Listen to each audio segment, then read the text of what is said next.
لوگوں، جب تک اللہ ناپاک کو پاک سے الگ نہ کر دے گا، مومنوں کو اس حال میں جس میں تم ہو ہرگز نہیں رہنے دے گا، اور اللہ تم کو غیب کی باتوں سے بھی مطلع نہیں کرے گا۔ البتہ اللہ اپنے پیغمبروں میں سے جسے چاہتا ہے منتخب کر لیتا ہے۔ سو تم اللہ پر اور اس کے رسولوں پر ایمان رکھو، اور اگر ایمان پر قائم رہو گے اور پرہیزگاری کرو گے تو تم کو اجر عظیم ملے گا۔ جو لوگ مال میں جو اللہ نے اپنے فضل سے ان کو عطا فرمایا ہے بخل کرتے ہیں، وہ اس بخل کو اپنے حق میں اچھا نہ سمجھیں، وہ اچھا نہیں بلکہ ان کے لیے برا ہے۔ وہ جس مال میں بخل کرتے ہیں قیامت کے دن اس کا طوق بنا کر ان کی گردنوں میں ڈالا جائے گا، اور آسمانوں اور زمین کا وارث اللہ ہی ہے، اور جو عمل تم کرتے ہو اللہ کو معلوم ہے۔ اللہ نے ان لوگوں کا قول سن لیا ہے جو کہتے ہیں کہ اللہ فقیر ہے اور ہم مالدار ہیں۔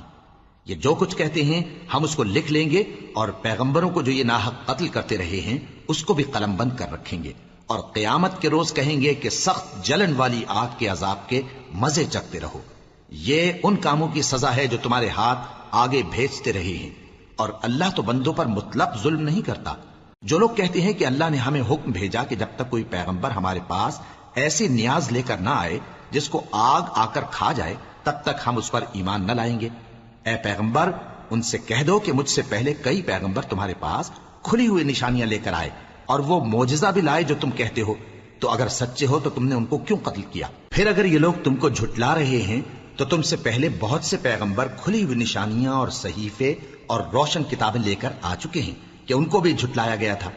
ہر شخص کو موت کا مزہ چکھنا ہے، اور تم کو قیامت کے دن تمہارے اعمال کا پورا پورا بدلہ دیا جائے گا۔